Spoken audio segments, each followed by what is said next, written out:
Expect the best used car deals guaranteed. Visit arnoldclark.com.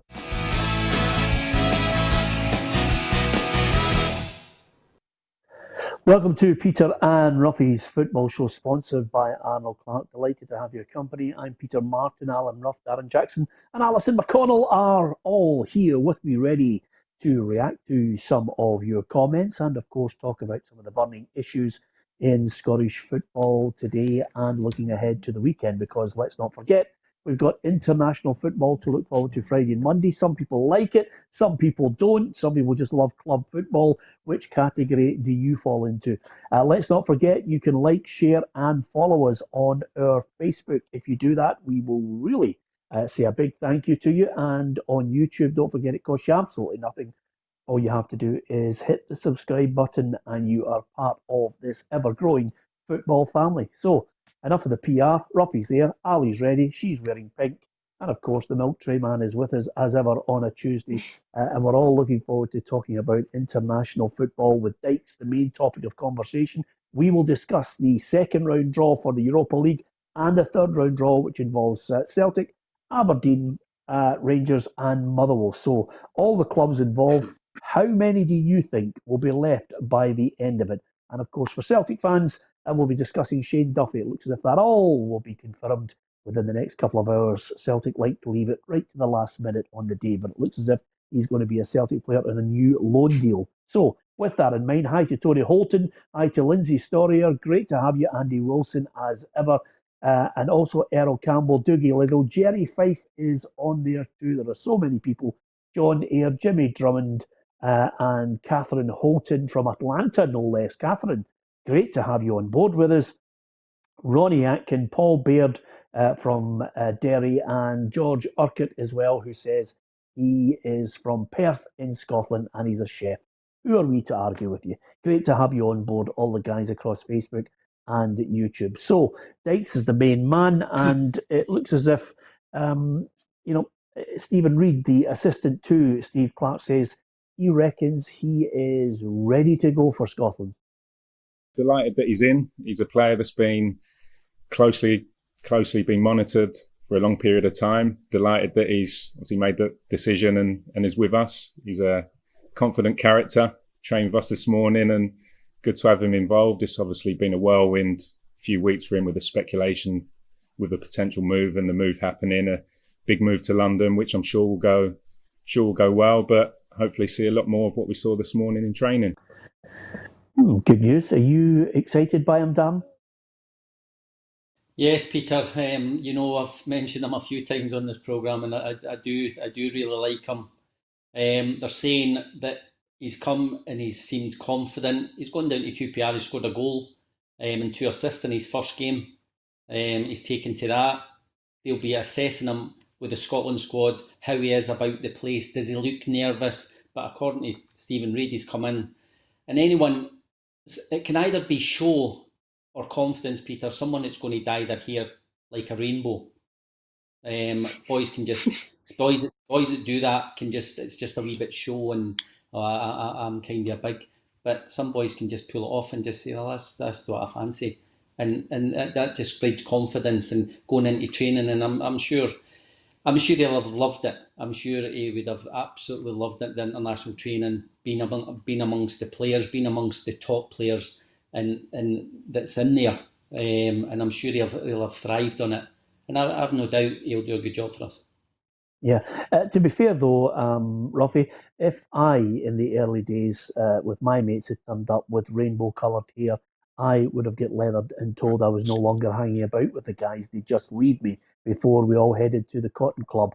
I'd be left outside and they'd be inside, just completely and utterly throwing me a rubber ear. Is that fair, Roughie? Yeah, I would hazard a guess if he turned up at any of the football clubs I was at with rainbow hair, he'd get slaughtered as well.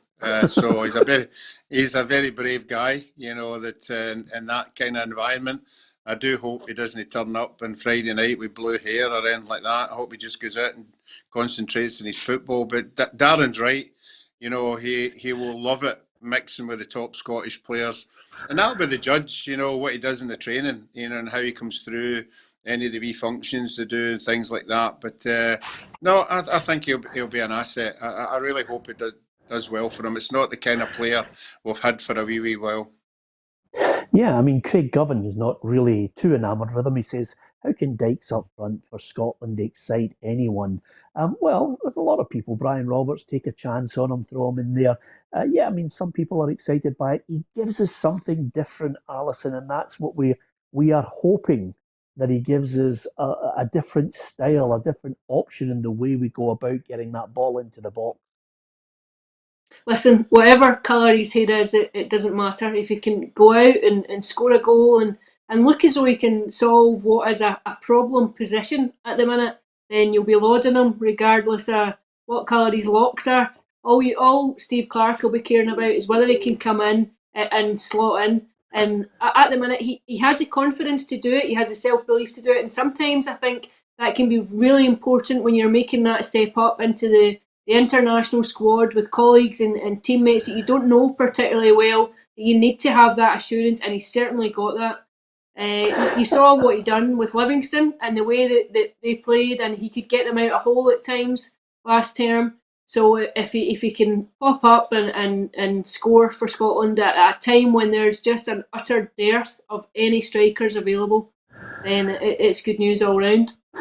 I'm with you on that, Ali. I knew you were going to say you were going to back him regardless of his hair colour. I agree with you. He can paint it anything he wants. And there speaks a girl who obviously followed Susie and the Banshees on tour for at least 20 years and had her hair all sorts of colours, Roughie. She didn't care in the punk years long before we knew Ali and her sensible hair. James Thompson says, Peter, surely he'll play up front with another striker. Steve Clarke surely won't play with one striker at home. No, I mean, I can't see that. I mean, he's just the option of... So I think, Darren, you played up front yourself. I think having somebody like Dykes, Roughie mentioned it time and time again, Stephen Dobie benefited greatly from Dykes and his, being the target man. Yes, it's just who he thinks he can play with him, Peter. He could play Christie off him. He could play John McGinn off him to get close to him, because John McGinn's obviously scored a few goals for Scotland. Christie's has scored a few goals in for Celtic. So he could play it in a different way. Rather than playing another striker, he could play a midfield player that's really close to him. And you've obviously got your other four in midfield. But it's whether he changes it to a 3. I saw something on the internet. Who'll play Robertson or Tierney? And it actually made me laugh, because I thought they're both playing, guaranteed. Yeah. How do you leave? Yeah. How would you think about leaving? And Stevie Clarke, I'll not be thinking of leaving one out. But even for someone to put that on, they're both playing. I think Kieran will play left centre half, whether it's in a 3 or in a 2, and Andy will be left back or left wing back. But you need the two of them in the team. But it's looking stronger. And as I say, I think it's either a striker or a Christie or a John McGinn to get close to Dykes. Yeah, I think Christie's the better option, Roughie. Yeah, well, certainly. I think he gets forward a lot more. I think he's prepared to be around about the 18-yard box. But McGinn as well. If Dykes doesn't score, I've not got a problem with that, because I think there's enough people in the midfield. We saw McGinn getting forward. We saw McGregor getting forward sometimes. Christie will get forward and have a shot. And Forrest as well. So for me, the goal scorers are all in midfield. If it's a set piece, a free kick, a corner, fair enough. I don't think Dykes is the kind of player who's going to fire one in for 25 yards or something like that. That's not his game. So I'm looking for the midfield to come up with the goods on Friday night, and I'm sure they will.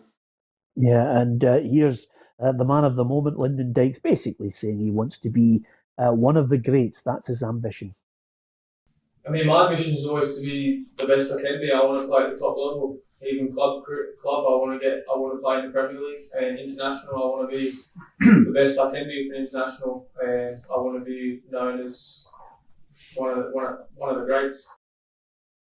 Yeah, well, hey, I like that ambition, Alison. I want to be one of the greats. I mean, he's got a bit about him. Sometimes I like his arrogance. I mean, when we interviewed him, he was good.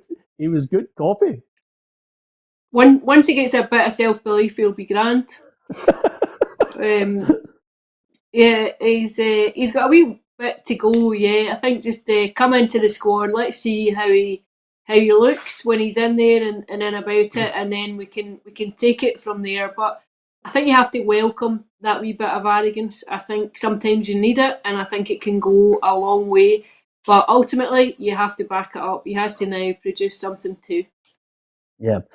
Listen, I have to point this out from time to time because people do study closely anything that's behind us, from time to time. If you are in the room, and Michael McCoherty has basically come late to the show, and he's just said, "Roughie, please, please, straighten the silver frame picture. It's been driving me demented every day." And I know the one you're on about. Can you see it, Roughie? Just straighten it a wee bit for him. In fact, No, that's no, the good thing about it. I don't think it does straighten, does it? no, I don't think Well, it does. no, it's the way you've put it on, Ruffy, and there it is there. And right now, Yeah. I know. Well done, Ruffy. Well done, Ruffy. That's gone. That solves Michael's problem right away. And I don't know about it just shows how people react to everything that we do. Have we got a full frame of Alison at the moment? I just wonder if we've got a full frame of Alison. Yep, she's moved the Celtic statistics book that she had up in the top right-hand side behind her head because people notice things. They look to see. I don't know if you do that, Darren. If you ever see somebody on the news piece and you look behind just to see what type of books they're all reading. No, I didn't think so because Darren doesn't read books, to be perfectly honest with you. Anyway, apart from that, well done, Ruffy, taking that away. And again, Tony Holton says, Doogie says, Alison, how come your head is so shiny today? That's because she's got the lights on in there, just making her look absolutely magnificent as part of the team. See how they notice these things? God help us all. The world's gone mad. Anyway, the one shiny, thing that, happy people. Absolutely. And Ruffy, do you know who sang that? Shiny. Yeah. No, REM. Okay. Stephen Reid also went on to say something that I think will become abundantly clear to every one of us on Friday night when we're watching Scotland. It's quite simply no fans. That's all we can say. It is a different situation. I think the players are going to be used to it. It's going to be a little bit different for us from the coaching staff because we've not been in that situation where you're competing and you're in the dugout with no fans there. I think the players, and I've asked one or two of them, what's been the difference? How do you feel in those games? But I think the general feeling from them all is it is what it is. We're going to crack on. We're getting used to it. I don't think it'll make it. I'm going to be slightly controversial here, folks. I don't think it'll make a blind bit of difference because the way the results were going pre-COVID, it was getting more and more empty for friendlies anyway. I don't think it'll make any kind of difference whatsoever. Just when, we can get a bit of momentum, I think that's the key to this, Alison. Regardless of the fans, get a settled side, get a settled back line, and hopefully, suddenly we get Dykes supported from the midfield, helped by a striker, just get a result against Israel. I don't think there's any doubt that in normal circumstances you would want as many people there as possible. You would want the energy from the crowd. We all know that you feed off it. But this is what it is. We've been used to it now for a few weeks. We have to get on with it. We've known it was coming. It's a shame this couldn't be used as one of the pilot games as we anticipated it might have been a few weeks ago. But ultimately, the players now have all experienced it. They know what they're going out into. It is a different thing. It's a different experience to watch it and work at it. And I assume it's hugely different to play in it. But there's nothing you can do about it. The thing that you control is what the result is and how you go and perform. And you have to simply just focus on the game itself, get the result, and then take it into the next one. Hopefully, by the time we get deeper into the year and into the campaign, that we might be looking at supporters coming back in some form or other. Yeah, and I'm just reading here, and I have to say, it's a good point that Darren Fields mentions to us because Darren is indeed well acquainted and he knows all about Israeli football. And he said, Israel are a decent team. They will not be a pushover. They've got Weizmann and Zahavi up front. So I don't think anybody is I don't think anybody is considering Israel to be a pushover, Darren. I think what we want to do is, okay, we're regularly going to be playing them. What we want to do is make sure that when we get to the playoff, we're good enough to beat anybody. Without doubt, Peter, we as a nation can't take it. I mean, and this is over the years, even with Roughie, myself, we can never take any team lightly. We have to be professional, we have to go about it properly. And I'm sure that's what Stevie Clarke will be telling the boys and drumming it into the boys, that we need to start the game really well. Yes, there's no fans there. I'm a wee bit disappointed that probably Ollie McBurney's not there, because Ollie McBurney plays in a 2 for his club, so that probably would have helped. That would have helped Scotland, because see nowadays, Peter, that strikers normally play as a 1, and Roughie will have seen this because we used to play it normally 4-4-2. So strikers would relate to each other. Nowadays they only play in a 1. So with McBurney playing in a 2, it probably would have helped. But going back to we'll not be taking them lightly. But as I say, Stevie Clarke, with the players we've got now that are playing at the highest level, he'll be telling them, you need to keep that tempo up that you have at your club. And that's one thing that Dykes will be finding not hard, but he'll find a different tempo at training when there's the Celtic boys, there's Rangers boys, there's Arsenal, there's Liverpool. Quality and the tempo and training, he'll find that probably a little bit harder. But as I say, they'll start the game well. They'll be right up for it, and an early goal is always nice. Yeah, absolutely. Ollie McBurney, no Lawrence Shanklin. McBurney for me is an ongoing story. If he pulls out because he's injured, then my big question is, why is he on the bench for Sheffield United today? He's come off the bus, looks okay. You just actually think there's an ongoing story here, an underlying, I don't know, is it a rift? Is it an agreement? Is it the fact that he seems to be in line for a fair bit of criticism, the lad? I don't think it does him any favours when people are going to call into question your commitment to your country and you've already got a wee bit to prove. I don't think it does him any favours at all, because the question mark now over him is whether or not he's truly committed to his country or whether he puts club responsibilities first. And I don't think it's a position he can really afford to take just now. I still think he's got a few to win over in terms of his participation at Scotland level. Yeah, I mean, Roughie, my attitude to it is my attitude is this, Roughie, and I don't know if I'm old school on this one. See, you don't want to play for Scotland, you just want to play for your club. Yeah. On you go. Don't bother picking them. Don't pander to them. Yeah. If we can't get to major championships with players that have been pushing the boat out for us, if somebody wants to go and play for the club and just want to play in certain games, don't give them the choice to pick and choose. Yeah, and I'm sure the rest of the players in the squad would think the same way. You know, if you're telling me he withdrew for the squad because he had a slight injury and all of a sudden he's playing with his club, forget him. You know, that just sends out the wrong signal to everybody, you know, fans and the players that are in the squad. So, yeah, if that is 100% the scenario, I would forget him. If I was a manager, he wouldn't get another recall at all. And you're right, all he needs to do is he needs to just come out and say, look, as they all have done, I'm at a stage of my career where I want to concentrate on playing club football, blah, blah, blah, and let him go on with it. No, but you know, the other thing that rips my back end on this, Roughie, if you're a manager, just stop coming out with the usual claptrap PR about trying to protect players. If a player just says, look, I'd rather play club football right now, I don't want to make myself available for Israel, stop going through this whole thing of trying to protect everybody. Tell the fans, tell us all what we want to know. Do you want to play for your country or not? If you don't, fine, get stuff.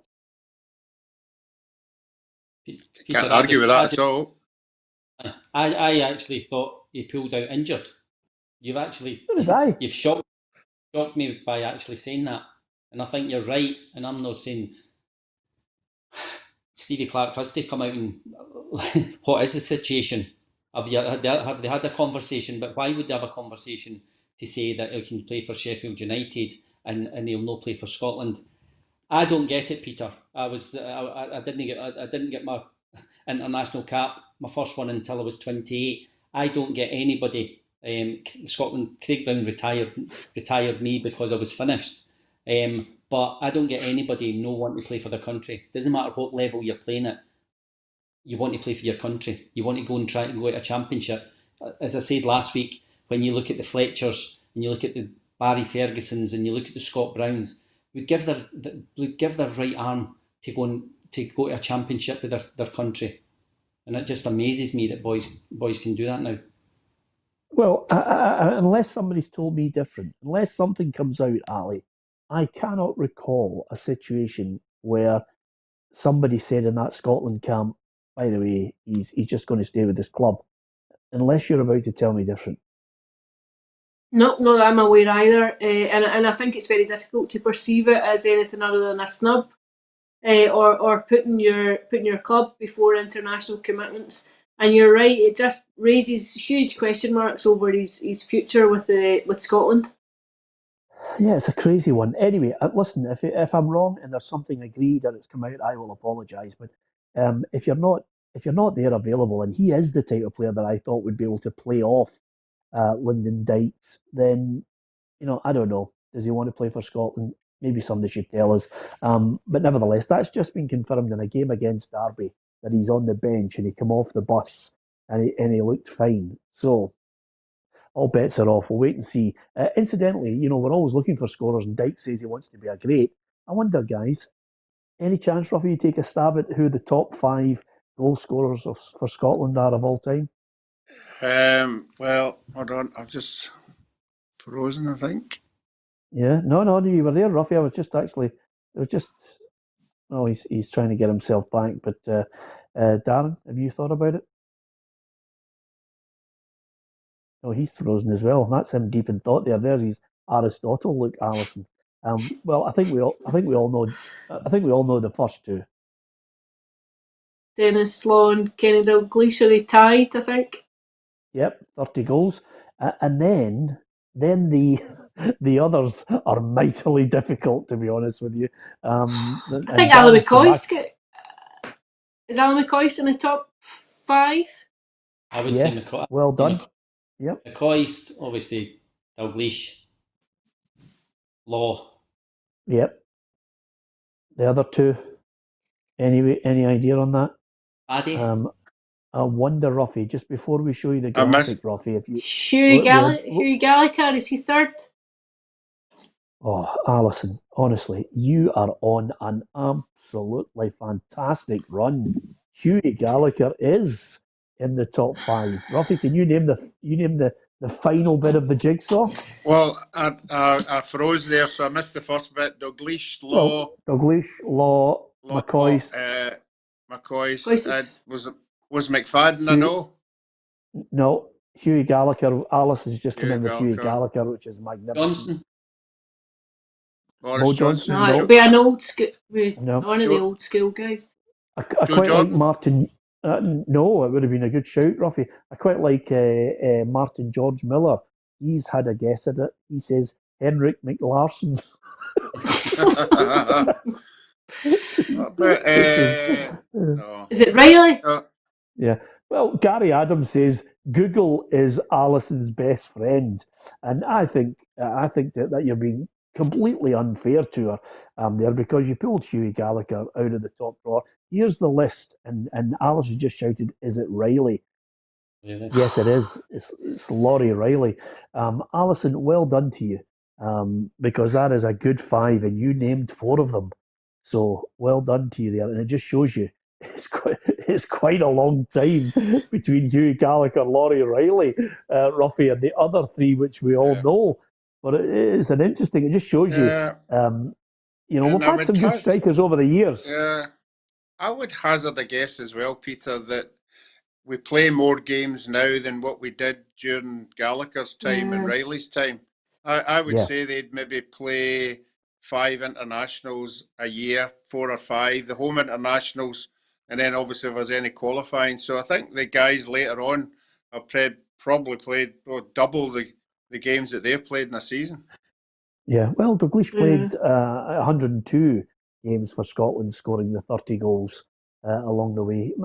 And, Kenny was one of those guys who wanted to play for Scotland at every opportunity. You only have to look at that picture to see, every time he scored a goal, it could have been up the park and Kenny would still be smiling for scoring a goal. He absolutely enjoyed it. But anyway, that's Scotland for you. Let's have a look at the old Europa League, the draw, to get your thoughts on it, guys, because Lincoln Red Imps against Rangers, as you can see, Viking against Aberdeen. Coleraine will play Motherwell. Motherwell again got a tie that you think maybe they should get past. We'll get your thoughts on it, guys. And then it's Progress or Willem 2 against Lincoln Red Imps or Rangers on September 24th.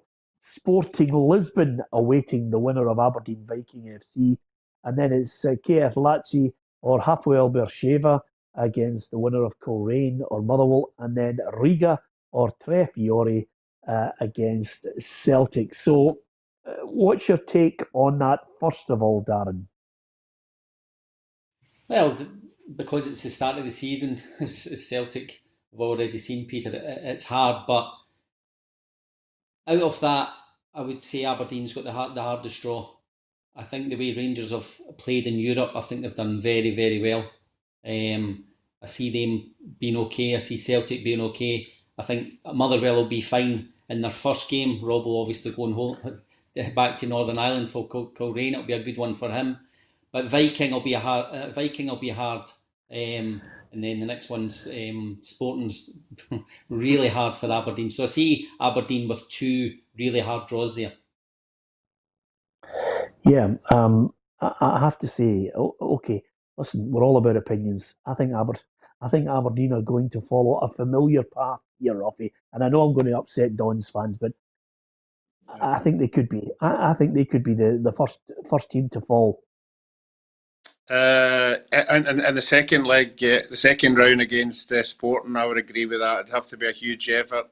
I think Motherwell should beat Coleraine. I was surprised. I didn't know Coleraine had beaten Maribor, and that's a huge result over there. So they can't be as bad as the other Irish team. They seem to be very well organised. So Motherwell will have to watch that one. But I think Motherwell and Aberdeen away from home against quality sides.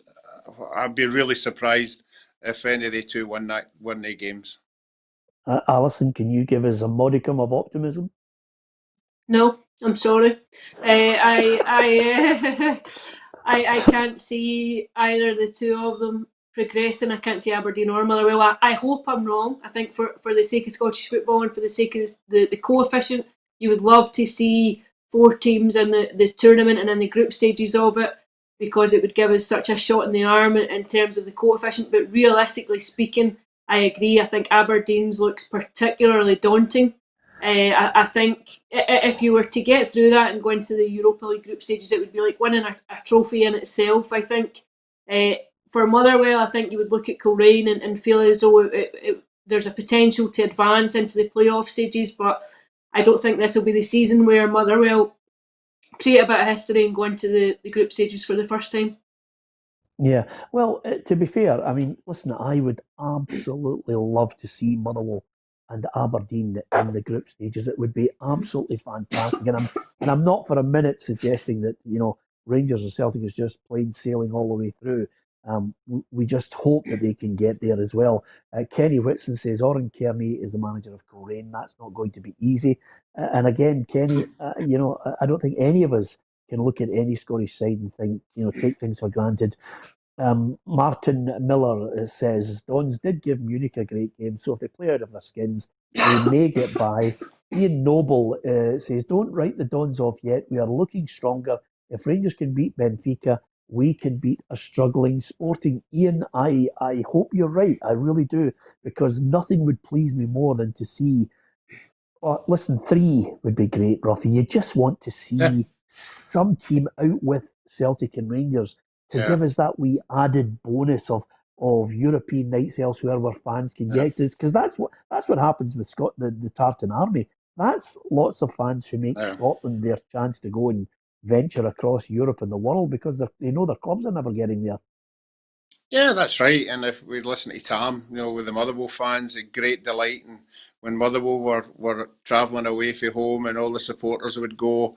And that's what club football's all about. You want to see your team getting as far as possible. But if the two of them had maybe home ties, I think we would all be a wee bit more positive. But I think it's because it's away from home. It's a one-off, and they haven't shown to anybody they can go there and beat the teams of that quality. But let's hope maybe one or two of them can surprise us. It would be great if there was 4 teams in it in the group. That would take us right up to after December. That would be fantastic. Yeah, absolutely. And I always like to quote every now and then. Hugh Hepburn Duff says, Peter, isn't it about time Celtic got more points in the coefficient? Hugh's a big Rangers fan. Loves to just throw a grenade in there just to noise up everybody who usually now will argue with Hugh on Facebook for the next 20 minutes. Regardless, if we were giving away a free car, Darren, everybody would say, we're not listening, we're just actually typing to have a go at Hugh, who's a big Rangers fan. But listen, that's the joy of it all. And Gary Adams says, Shane Duffy will join Celtic next week after completing paperwork and passing the medical today. Yes, I mean, this is common knowledge now that Duffy couldn't leave the Irish camp, had to go through the medical layer, get the paperwork done, and when he comes back, he will be a Celtic player, albeit on loan, Alison. I think it's a good signing. I think it's a signing that will just lend a bit of solidity to that back line. I think what he is, first and foremost, is a physical central defender. I think at the minute when there's so much onus on playing the ball out and being able to play with the ball at your feet, I think sometimes you overlook the fact that what you really need first and foremost is someone who can actually defend. And I think Celtic have been crying out for a player of that ilk. Had he come in a week earlier, would he have made a difference in that tie last Wednesday night? I don't know, but what you can certainly say is he is most welcome in terms of an addition for Neil Lennon, because he will definitely shore up what has looked like a fragile defence in these early weeks of the season. Yes, and dare I say it, from every pundit you could possibly think of worth their salt who's been writing about it, Darren, the horse is bolted. It's the same old story for Celtic with Champions League gone. Suddenly in comes a signing in Turnbull. There's another one in Shane Duffy, but Shane Duffy was needed 3 weeks ago. He was, Peter, but we don't know what happens behind the scenes. I think you're right that there's always a little panic after we've gone out rather than doing it before. But you don't know what the situation is with Duffy because West Ham and West Brom were in. But I think he'll be a fantastic signing. I was a scout with Blackburn when he was down there, so I was down a few times and saw him. And he is. We spoke the other week there about, and I'm not classing him the same, but Tam Forsyth. We mentioned on the show, Tam was a defender. Shane Duffy is a defender. Yes, he can play, but nowadays it's Peter. Like when you talk about a goalkeeper, how good is he with his feet? I want my goalkeeper to be good with his hands. My defender, can he take the ball for the back? I want him to defend. And Shane Duffy can play, but he defends. And I think he could kind of be the vice captain behind Scott Brown because I think he'll pick people out for not doing it as well. I don't think he'll be sharp. I'm amazed actually. I don't know where this is gathering pace. I always think, I may be slightly controversial, I always think Scott Brown is the easy target when results are not going according to plan here and they say he looked a wee bit off it or somebody's getting closer to him. I do like, defenders defending, but I do like a midfielder to come and take the ball off defenders, quickly, Roughie, and then build the way a Lambert and a Lennon used to do, the way Gascoigne used to do it. Central defenders at Rangers didn't need to worry because up comes a world-class player, takes it and builds it. That's what I like. I like midfielders to take the ball anywhere. Paul McStay would do that. Barry Ferguson would do that. Yeah, and Scott Brown's been doing it in the European games. Yeah. It seemed to be a tactic. I think a way back was Man City at Parkhead. He was coming back and taking it and not actually going by anybody, just distributing 10, 15-yard passes. That obviously was something that they saw. But I always thought when he did that, you're taking a midfielder out of an attacking position. He's not going to harm anybody doing that, getting the ball off the goalkeeper. He's not going to threaten anybody. And I just always thought it gave the opposition an extra man in midfield. But I mean, who am I? They study the tactics. If that's what they think the best they can get out of Scott, then fair enough. I'd prefer him for the halfway line, driving at people, and then giving it to people rather than in his own half. Yeah. David Palfreman says, if Shane Duffy's that good, why did Brighton get rid of him? Well, I think, to be perfectly honest with you, I think I've just got to be honest about it, Alison. The standard of Scottish football has dropped so much that these are players that, because the money is, it's literally so much money in the English Premier League that really good players are not getting a game. And if every now and then you can pick up the odd golden nugget somewhere or a half-decent player, you'll get a game in Scotland, no problem. The problem we have here is we're constantly looking at English football and the riches down there and trying, it's an unfair measurement. Our standard of football here over the last 20 years, when Darren was playing, a good standard of players in the league. But from 98 onwards, it's gone down and down and down. The standard of football we're watching the last 10 years, it's been poor. I agree, but I think what he's coming for is to play. He's coming to play. He's spoken of his affection for the club, and I think that can be overplayed a lot of times. But it probably comes into play at this point in his career. If he's looking at sitting on the bench down south or being part of a squad, in comparison to coming up, there is still an attractive proposition for playing for Celtic. I know there's no Champions League football to speak of this season, but there's a potential for European football. There's an opportunity to come. This season in particular, it's weighted with the bid for 10 in a row. There's an opportunity for winning silverware. There is much attractive about the club in terms of being a selling point at times. And I think it's a good bit of business for Celtic. I think it's a sensible bit of business, a sensible signing that will come in and just help shore up a defence that's looked very porous these last few weeks.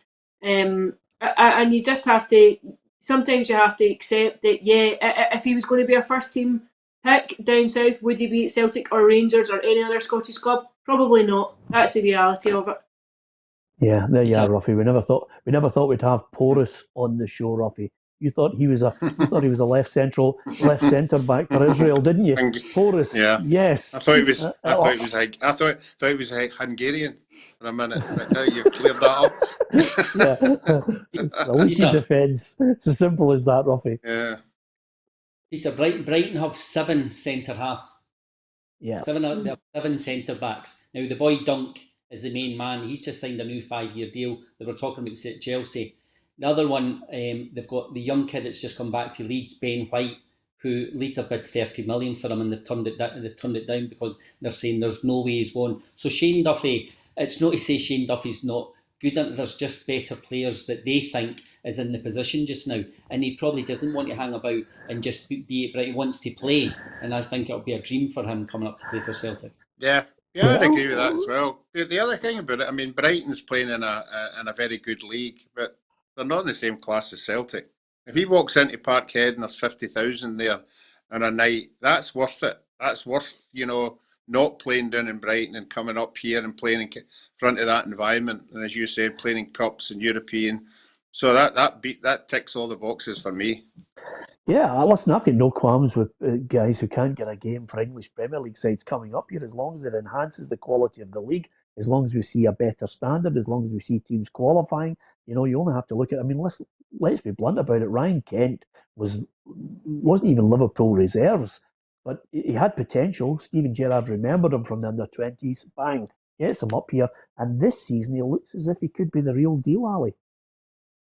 Yeah, he'd been fairly nomadic in his career up until Steven Gerrard took him. And sometimes I think you need that. You need a proper base where you can settle in and get to know an area, get to know a team, get to know teammates, properly settle in. And I think the accusation last season was that we saw what he was capable of in flashes, but without the consistency. It's very early days yet. Of course, we're only a few weeks into the season, but what you've seen so far is a glimpse of a player who looks comfortable, who looks affiliated with where he is, he looks settled, he knows what the demands are on him are, he knows what the expectations are of his position. And this is when you will start to see the best of players, and sometimes you just need that time to come in and settle down. But what he has to aim for is to produce this now over the course of the next 9 months. But if you look at it, the £7 million that Rangers paid for him looks like a snip at the minute, especially when you've got the likes of Leeds who are interested in him, and you're already being quoted a decent profit for the player that you introduced into your squad. Thanks for saying that, Alison, because Craig McGregor doesn't clearly like anything that you're saying at the moment. I might as well tell you, because every now and then we always get leathered, so you've got 100% equality on this show, so you're getting leathered as well. Craig McGregor says, Jesus, man, Alison's another Celtic cheerleader. Well, to be honest with you, Craig, I think if you've just listened to what Alison said there, I don't think she's guilty of being a Celtic cheerleader. Remember, Craig, there are areas across our broadcast, radio and television and newspapers where you can actually, read and listen to Rangers and Celtic cheerleaders, but not on this show, to be honest with you.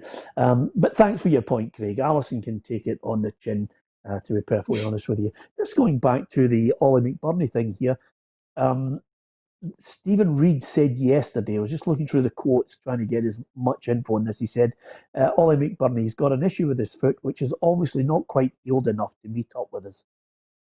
Come on, Roughie, he's a break, honestly. Yeah.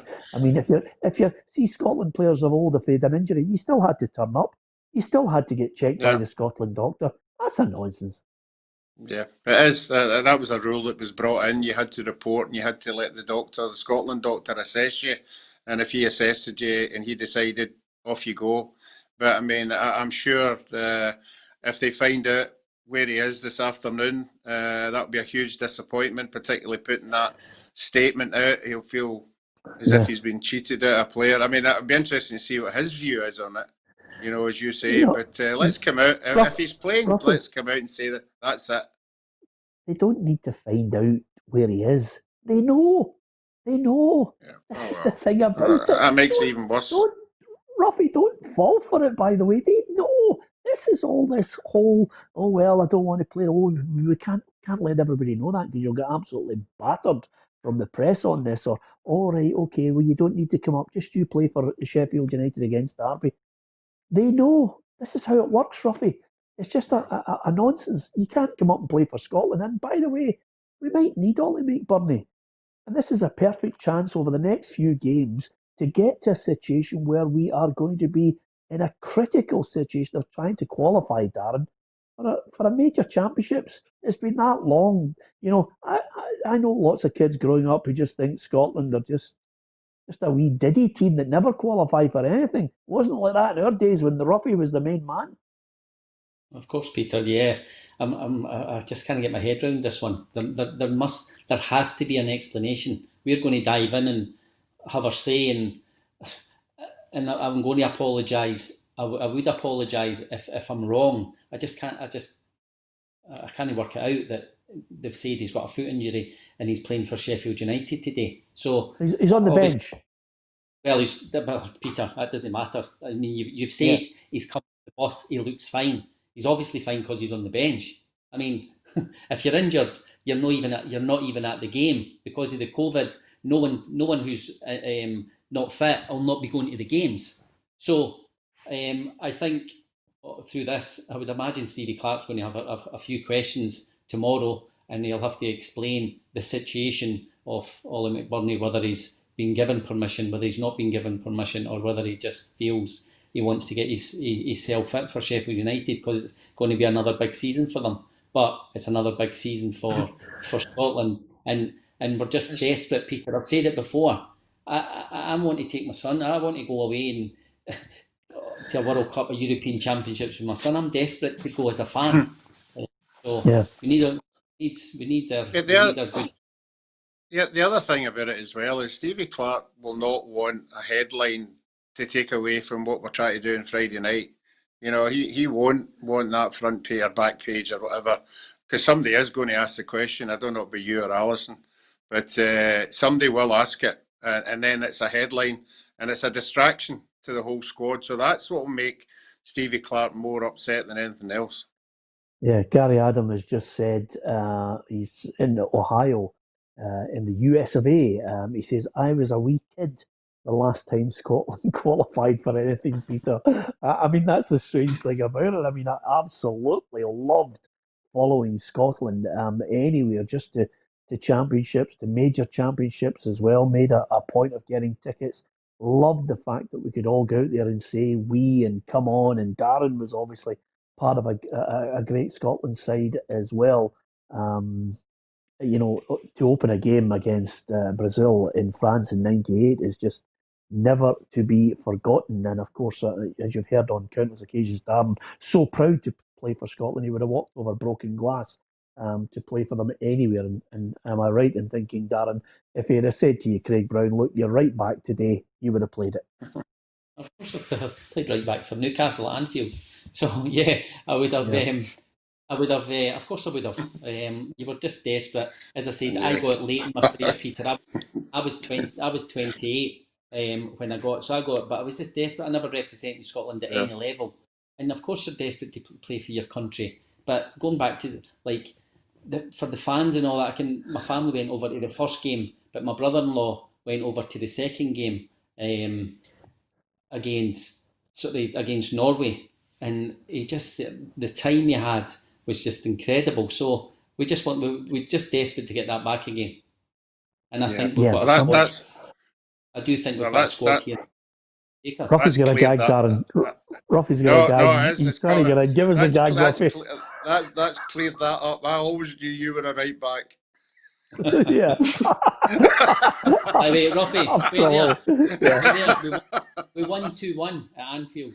Okay. Yeah, absolutely. Well, I'm glad you said that, Darren. Well done for remembering it. It just says here, Jackson played for Newcastle, right back against Liverpool, was absolutely magnificent there. 2 tackles and an assist. So that's fantastic. There you are. But I was trying to compliment you on the basis you would play anywhere for Scotland. So well done, Daz. And also, thanks to Billy McGrath.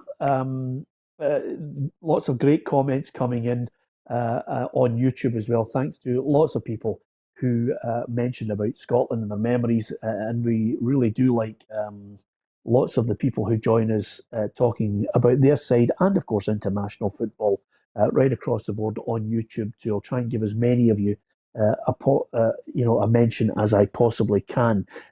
So anyway, the debate here is, one of them was, will Shane Duffy play in a 3? Because Neil Lennon, for me, Alison, almost certainly wants to play a 3. He's desperate to play a 3-5-2. I think you saw the success it brought from January on. After the break last season, from January and until there was lockdown, it worked very well. I think obviously he knows that system so well. He was part of Martin O'Neill's team who played that way, and then the experiments in the latter half of last season certainly suggested that it was something that would yield considerable success, especially on a domestic front. And I think too, if he hangs on to Edward and he's got Ajeti, if you have Griffiths coming back in, you've got Sorrow there too, then there are options. And what you would say about this Celtic team is that there are always the real strength of them is in going forward, the 2 wingers and then the central midfield players. It's a team that has goals in them, and I think they're suited to that system of playing with 2 forwards up front. Yeah, I have to tell you, I'm not making this up, Darren. Obviously, I've got screens here that can let me read some of the messages from YouTube to Facebook, and on YouTube is Toon Army TV, and the guy says, or the girl, I can't quite, because in YouTube you don't know whether it's a guy or a girl. It says Darren Jackson is a legend, and just 2 black and white footballs there. So what more can you ask for, Darren? There is somebody on Toon Army TV who's clearly of a certain age who can remember you in your Newcastle top. And we must get. I've actually got some absolute belter pictures of you in your Newcastle top from many, many years ago that I managed to get a hold of. So apart from anything else, yes, good that somebody from Newcastle remembers. Roughie, as ever on this show, I always like to mention Alfredo Morelos, because what we're doing now is we're just writing down a list of all the players, all the teams that he's been linked with all the teams. It's a long, long list now, and it ranges from China right across the world, Roughie. And the latest one is Porto. Could be the latest team to be interested in, and we're scoring off quite a fair amount of teams now, Roughie, on the Morelos link. Yeah, I'm sure he must be sitting in his flat or his house or whatever, and whenever his agent phones him, he must say to him, right, who is it today? Who have you thrown out the other day? You know, because his agent is working overtime, big time. And I'm sure the guy, he must be getting demented, you know, and saying, look, can we get something concrete here? Because some of the teams now, it's just getting ridiculous. Yeah, absolutely. I mean, listen, you talk about Morelos' agent. Morelos has been touting. Morelos' agent, Rangers have been touting. Everybody's desperate to get him out the door, but he's not going at the moment. I've never witnessed anything as mad as this circus over his transfer. Morelos has been linked with that many clubs. They'll do the same with Edouard when it really hots up. They did it with Dembele. They do it with anybody in Scotland who starts to score more than 20 goals, Alison, to be honest with you. But I just get the feeling we will not be seeing Morelos in a Rangers strip come October 5th. I think that's the only certainty of everything that's surrounding him and surrounding the club. The only thing you can say is that come the closure of the window in October, I think he will be playing his football elsewhere. I just cannot see any circumstances in which he will still be at Ibrox when the window closes. And I think Steven Gerrard is resigned to that too. I think he's accepting of it as well. He's spoken repeatedly. I think he's probably sick and tired of being asked about it. I think he's spoken about the management of the situation day to day. And I think you know it's coming. It's just a matter of when and a matter of who. Yeah, Christopher McLaughlin says, here comes the usual wee backhanded stab at Rangers. It's you guys in the media that give it credence. How naive can you get, Christopher, I ask you? Ian says, how about a serious journalist asking questions about supposed Morelos interest? Is there any? Well, listen, I don't need to explain it to people who are older about this whole operation, how it goes. But quite simply, you have a situation where he's here. He's scored goals over the last 2 seasons, which is to his eternal credit. He's doing a job for Rangers. But he wants out.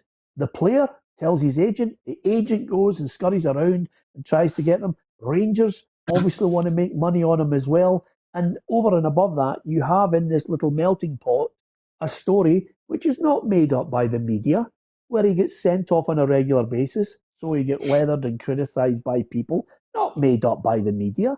It's situations that arise quite simply from an agent touting him, a club that want to make money on him, and a player that definitely wants to go. And if you think we're making it up, you only have to read his quotes in his interviews to actually know what's going on with Alfredo Morelos. It's not a media backhand stab at Rangers. Don't be so stupid. It's all about the player, the club, and his agent all trying to work the ticket here. Alison, that's exactly how it works. But it's an easy cop-out to say it's the mainstream media. This is a player who will want to go, and Rangers want to make a bit of money on this guy. We can only report what we hear. We can only ask the questions and take information from various people around him and around the club. I think you mentioned there his own quotes. I think Steven Gerrard's quotes would be interesting too. Last Friday, he spoke about having a bit of sympathy for him, said that some weeks ago, the phone had been ringing off the hook in terms of clubs expressing an interest, and then all of a sudden it had gone quiet and the boy's head had been turned. That's not a figment of anyone's imagination. It's just what's ongoing in the circus around the transfer window. I think if you look back to the season he had right up until December, and then you look at what followed on from January, I think the first indication you had where he really wanted to go was in the winter transfer last year, when he just did not come back into the same vein of form that he'd been in the opening half of the season last year. And you know, there's no criticism here, because Celtic and Rangers both sell this idea. You can come to the club, you can develop, you can get better, and then there will be interest from elsewhere, and we don't stand in your way. We allow you to go on to that next level of your career. This is the reality of where Scottish football is at the minute. It's a selling point for clubs, and Alfredo Morelos and potentially Odsonne Edouard are just the next players who are part of that jigsaw.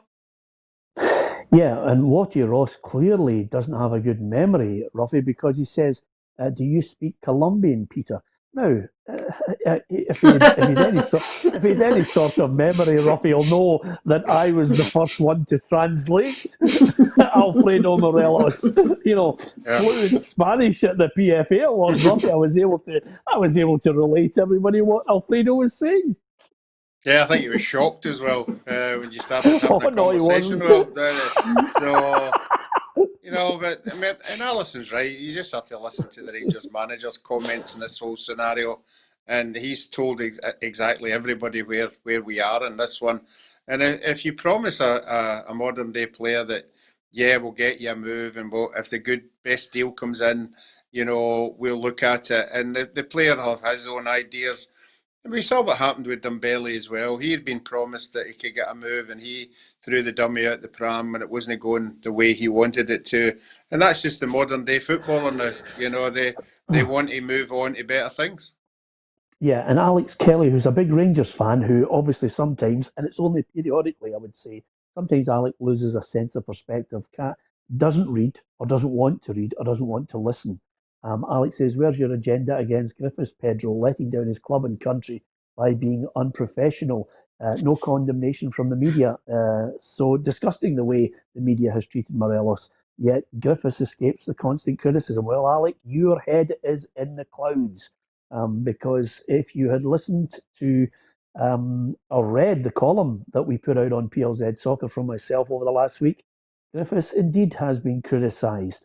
And if you'd watch this programme regularly and listen to what we're talking about, Griffiths has indeed been heavily criticised. And one of the catchphrases or the lines that I can remember is, you don't win or get into the Champions League by tying scarves around a goalpost at a game. You win it by getting on the park and scoring goals for the club. And I've been heavily critical of Lee Griffiths. And Morelos, the only criticism he's got from time to time, Alec, is basically his conduct on the field and some of his conduct off it. So you need to take off your blue tinted specs and have a wee listen. The other thing here is, I was just wondering about Morelos.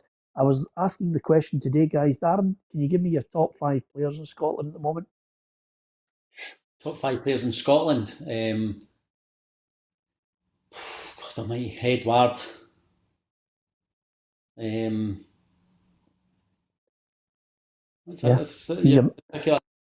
McGregor. Good one, isn't it? McGregor. Callum McGregor. Kent. You've got to have Kent in there just now. You've got the first 3 that I've picked.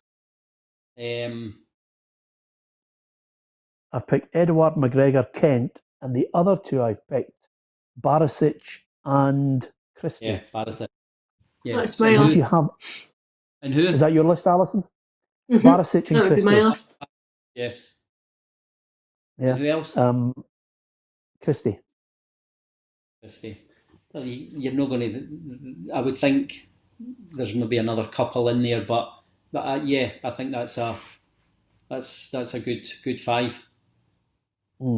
Stuart Ramsey says, Peter, don't answer to these numpties. Stuart, they're not numpties. It's punters that we like having an argument with. That's the joy of it. It's colleagues. Well, the people, the lovely people who actually interact with us on Facebook and YouTube. I mean, Alec Kelly and numerous others. We like having a bit of banter with them. Don't be so precious that you can't have an argument with someone and disagree with them just because they say you're either, a Celtic or a Rangers cheerleader, or in my case, for the last 5 months, a Hearts cheerleader. I mean, you get it in the neck. Everybody thinks I'm a big Jambo and get it in the neck. But Roughie, that's the joy of it. We love people who can disagree with us, don't we? It's fantastic. Yeah, that's what football's all about. It's about if you're sitting in the pub and the guys are having a conversation, everybody's not going to agree with everybody. Everybody's going to have their own opinion. Same if you go to work, on a daytime basis, I'm sure there must be a lot of opinion there, disagreements. But that's why we love the game. That's why we love, the controversy it throws up a lot of times. Yeah, and Pete Monroe says the best player in Europe right now is Bolingoli, which is an ongoing non-stop joke that Bolingoli's been in Europe longer than Celtic. But nevertheless, just on that, I have to say to you, Alison, I think the Bolingoli situation will come to a head over the next week. Neil Lennon mentioned to me after the Motherwell game that there is a further sanction to come from the club, and that they will then discuss his future, which I think will be over.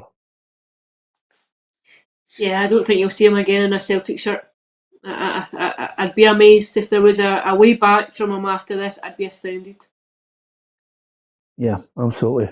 Short and sharp. You're absolutely right. Just before we go, lads, a couple of things. Roughie, Dunfermline, there's a German investment company. They bought 30% of the shares in Dunfermline. They've got a chance to actually buy up to 75% and take over the club effectively with East End Park in that whole,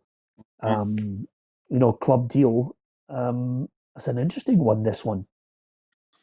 Yeah, before you told me that, I did suggest, I think Dunfermline have made some tremendous signings. I think Dunfermline this year will be one of the surprise packages. I think they'll be up top four most of the season. They've done well. I know they get a lot of bad publicity releasing, I think it was 17 players through financial means, but they've signed well. They've brought a lot of experience in.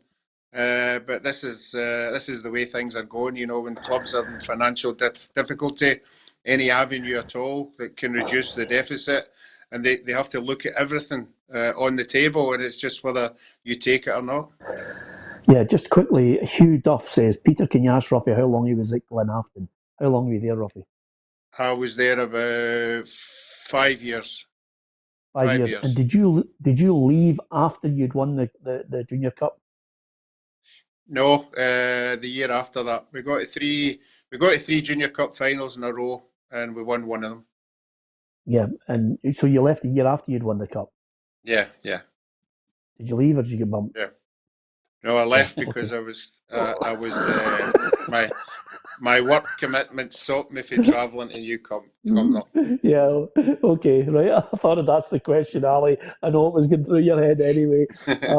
And also, there's another point here, which is somebody said, it's not, Tosh Bear Malone says, it's not banter, it's hatred of the highest order from some. It's terrible.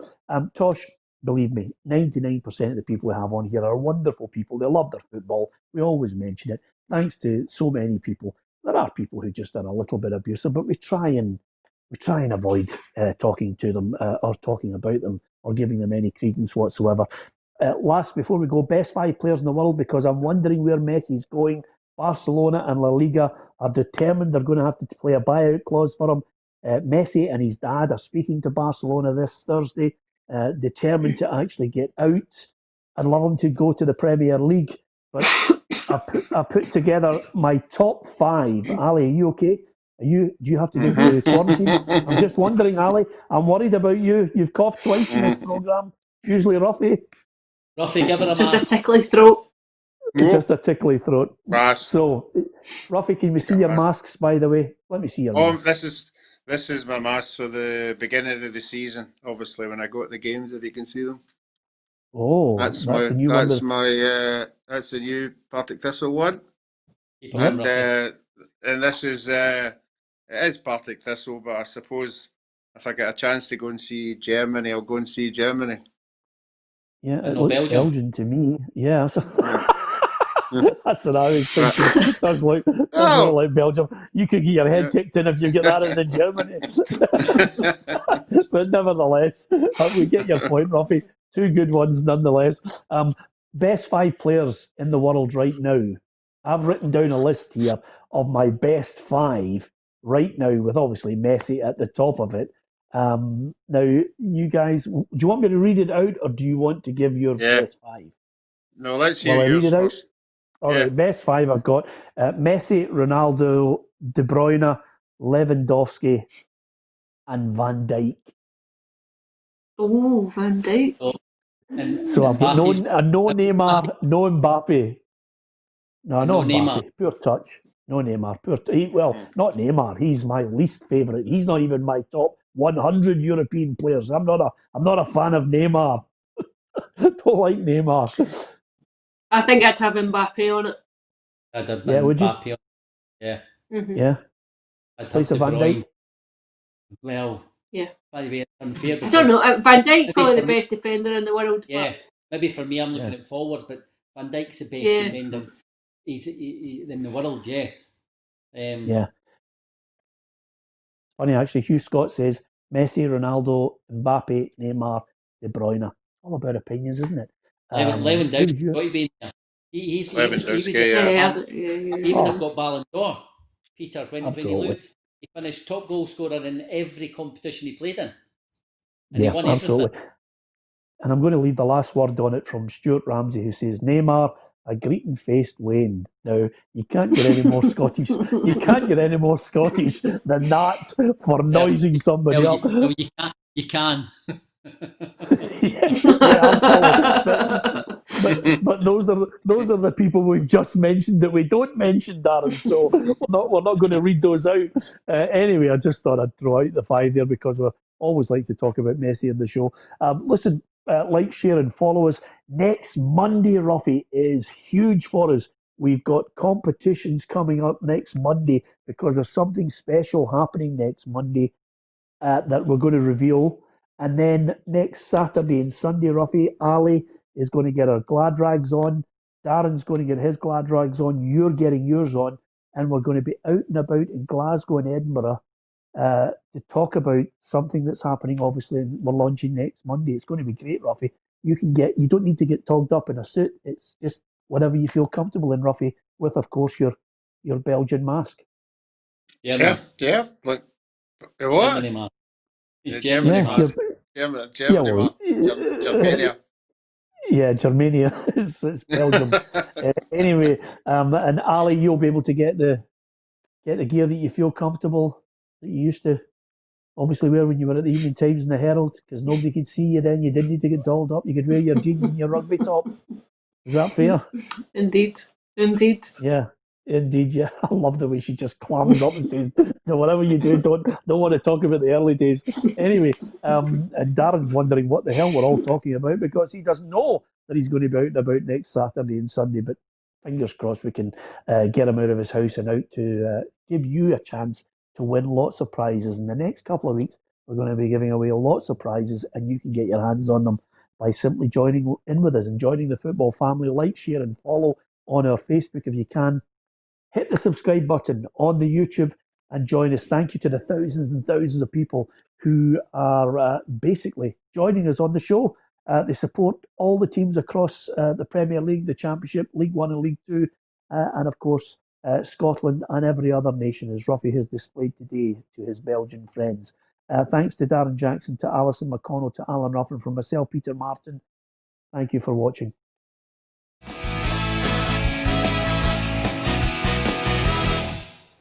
Expect the best used car deals guaranteed. Visit arnoldclark.com.